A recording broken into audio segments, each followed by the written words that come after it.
What's up, everyone? It's your boy Connor, back to you from American Coffee Trip. Here's American Coffee Trips 2024 and 2023 top 10 coffee shops.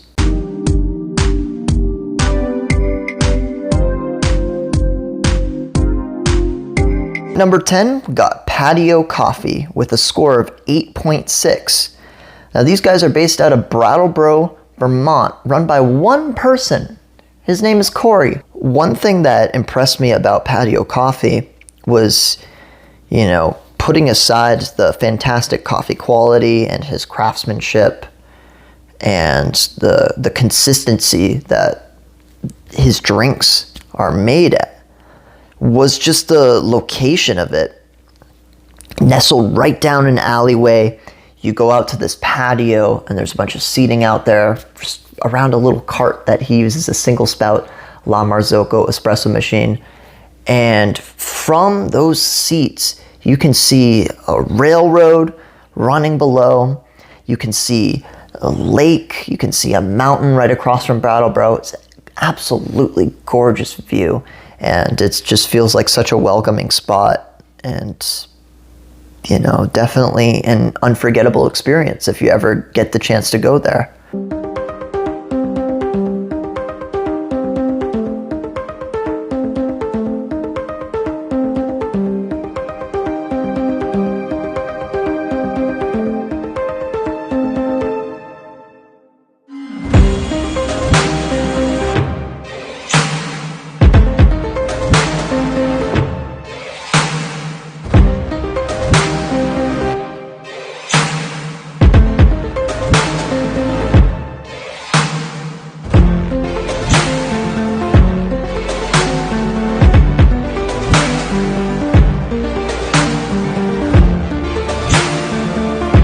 Brio Coffee Works was not a surprise to me at all. I had been there before. I had reviewed Burlington, and I just knew that Brio Coffee Works was going to kick ass with their coffee. In fact, now I'm actually using a single origin Guatemala in my kitchen. Local coffee roaster to Burlington, opposite corner of the state from Patio Coffee. Nice kind of industrial vibe when you walk in there.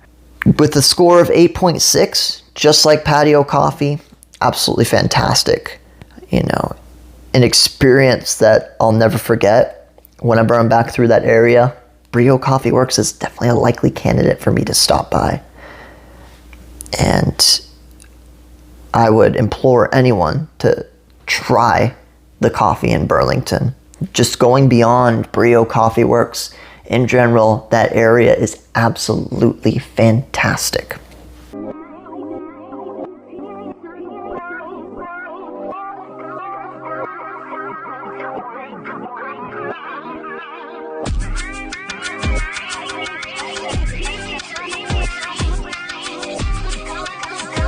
Cafe Balagon in Northampton, Massachusetts, score of 8.6, was a place that I almost completely missed when I was reviewing that area.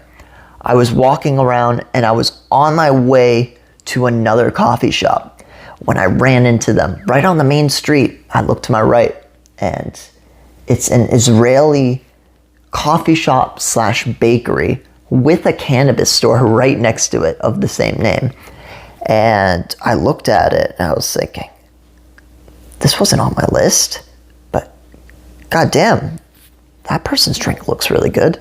God damn, this vibe, the feeling that I got from the coffee shop just told me that this is a place that I needed to check out and I needed to see. I'm so glad I did. It's absolutely fantastic. I believe now they use Intelligentsia coffee. But going in there, they've got fantastic baked goods. I had a baklava, a maple baklava that was absolutely delicious. Not sure if it was that time or another time I went there. I've certainly gone back a few times. And just a really cool atmosphere. Brick walls, a nice surround, cushiony seating area, very friendly staff. If you're ever in Northampton, Massachusetts, it's kind of a hidden gem of a town. Yeah, Northampton really surprised me, and this coffee shop stood out.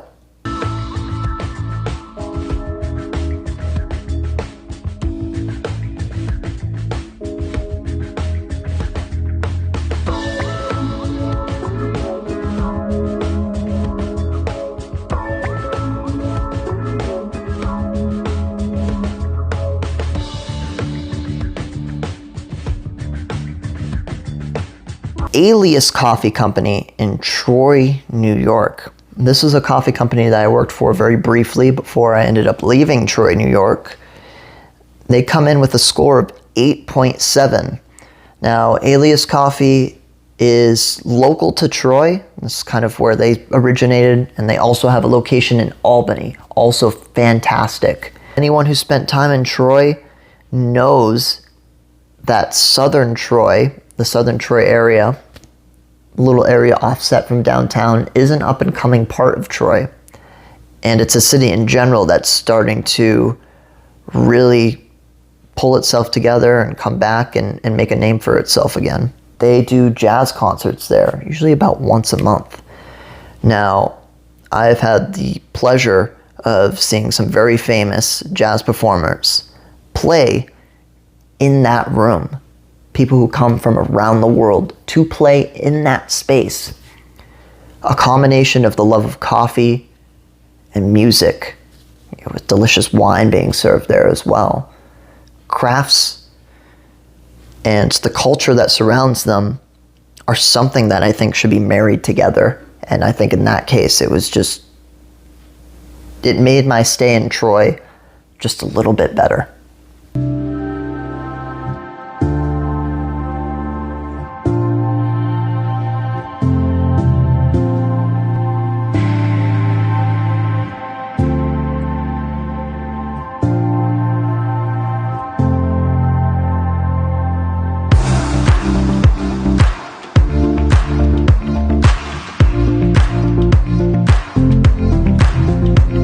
Share coffee roasters, particularly the one out of Amherst, Massachusetts.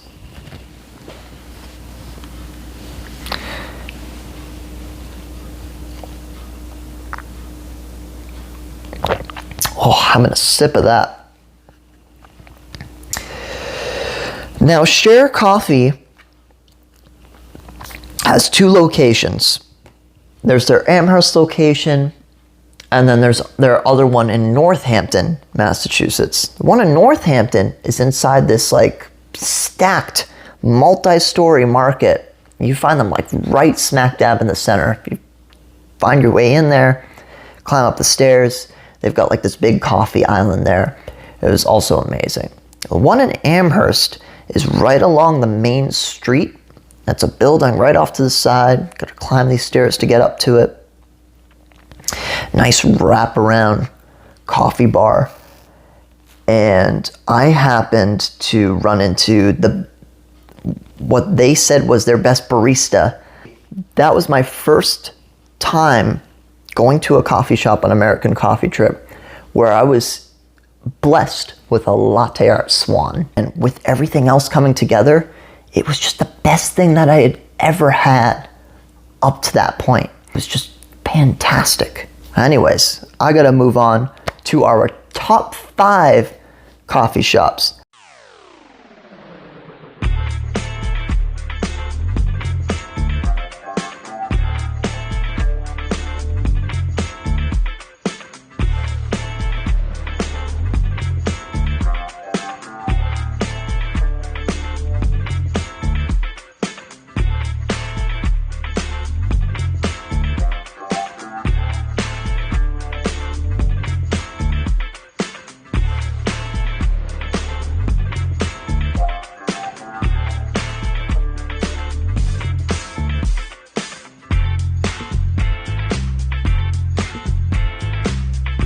Fuego Coffee Roasters with a score of 8.8. This is a coffee roaster out of Rochester, New York. During my stint in which I drove overnight with a rental car, I biked to Albany, drove out. I needed to do some coffee reviews. Didn't have a car. Rochester, New York, I wrote off way too soon because when I got there, goddamn, coffee scene is fantastic. Rivaling Burlington, no, it was better than Burlington. All points combined with all the coffee shops, there was just somewhat of a unity in the coffee scene with another coffee shop I'm going to mention later on in this list inspiring or collaborating a lot with these other coffee shops. Now, Fuego Coffee Roasters, big brick building. You go up there, nice wraparound counter, big industrial windows. Not a lot going on outside, to be completely honest, but I love this theme in there, and then the coffee itself. Whew. I still remember berry tasting notes. It was such a blueberry characteristic that was coming out of it, which normally sucks ass. I've had blueberry flavored coffee before, and don't get me started on flavored coffee, guys. It was a mistake. I'm not going to do it again. But wow, were they able to invoke some really fantastic exotic tasting notes, and to do that with 10 ounces of milk, 11, 12 ounce cup, it's just amazing. So Fuego, fantastic. Absolutely recommend it.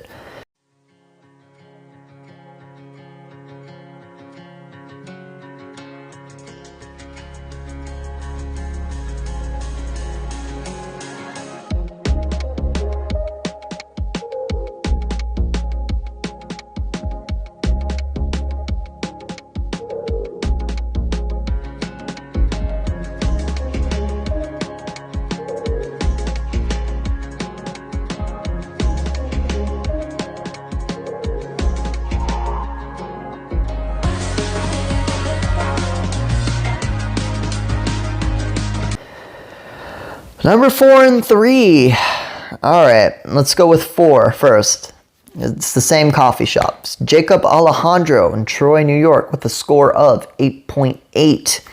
Jacob Alejandro introduced me to the coffee scene in Troy, New York.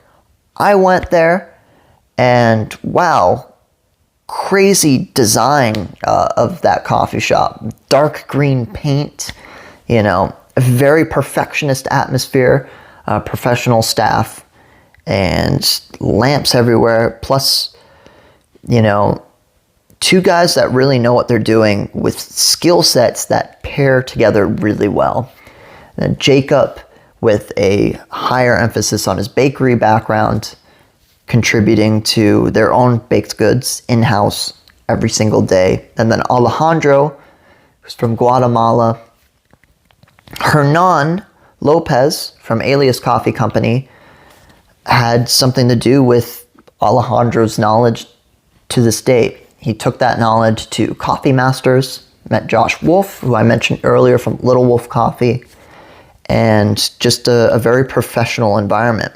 And I was blessed to work there for a little while as well, learn all their methods and apply everything that I learned there into my thinking of coffee, and really helped me improve my techniques and perfectionism when it came to every little detail. Things that I'm discovering on my own still to this day. Jacob Alejandro really impressed me. The girl there, Nastia, was the one to make my drink. She even offered me a pour over, so I had a really all-encompassing experience, and it was fantastic. Espresso was perfectly dialed in. The milk, something I should have mentioned from Alias Coffee Company, was from Bat and Kill Creamery, which is kind of just OP, game-changing milk. It's so freaking sweet and delicious. And yeah, I spent a lot of time at Jacob Alejandro.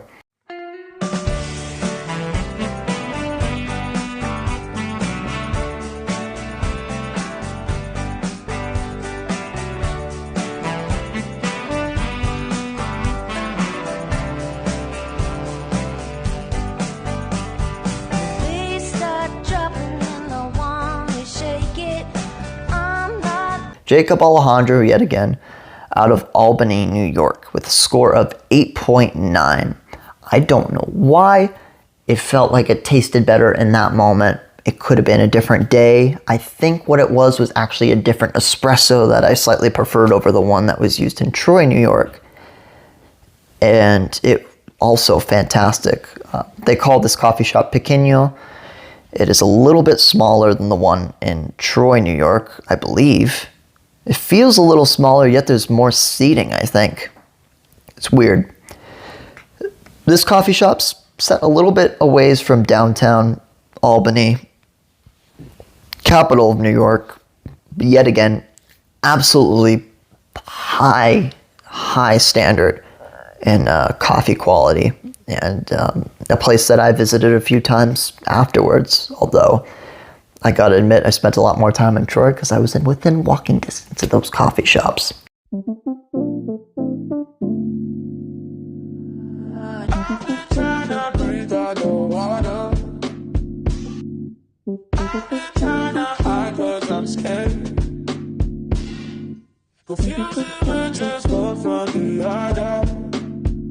Because it doesn't mean so much in the end.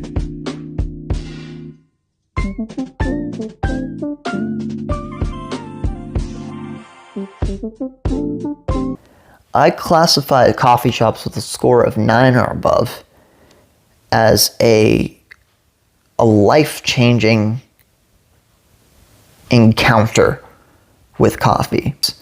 Ugly Tuck Coffee gave that to me.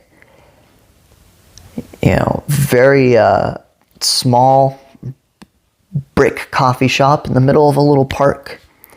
Went over there, you know, loved the atmosphere that they had built, loved their contributions that they continue to make to the Rochester, New York coffee scene. And with a level of perfection and quality that I am never going to forget. Coffee was so good that I had to step back, I had to process it, I had to immerse myself in it.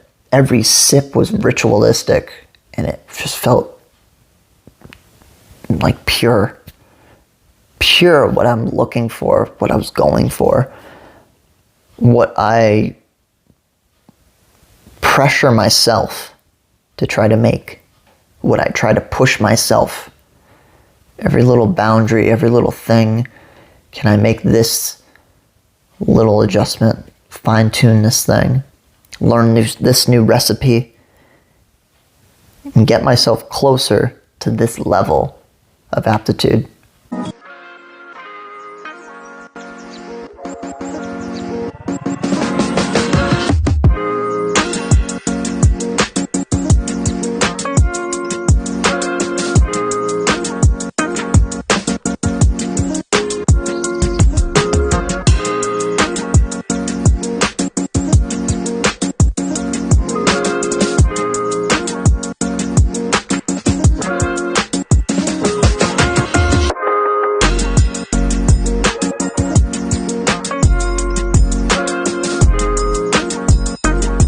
What made them a chosen, trusted, amazing coffee shop? And you first go there, it's in a strip mall parking lot. You wouldn't think anything of it. I love those coffee shops, the ones that you go and you don't even know what to think of it at first. You walk in and there's like library books, stacks of books, a massive center coffee island, a coffee roaster way back in the corner. This place was freaking enormous. And it was unforgettable too. I went in there, I talked to the head roaster, I talked to the baristas there. They genuinely loved what they did. They loved it with every ounce of their being. What the barista drew on my cup was nothing short of a masterpiece. A beautiful prancing horse Not only does he have skills with doing free flow coffee art, just rotating the cup in this direction, he also twisted the cup this way, did multiple different designs at different angles, and my God, it was beautiful. That cup of coffee changed my life. It tasted so good. It took like 30 seconds, one sip, for all the waves of pleasure and different tasting notes and different consistencies, intricacies, feel. It's something that was genuinely an emotional experience, one that just absolutely profound, felt profounding to me. But it was the best. It still remains to this day as the best coffee shop I have ever reviewed on American Coffee Trip. Cheers. I will see you 2025 in the next video. Bye-bye.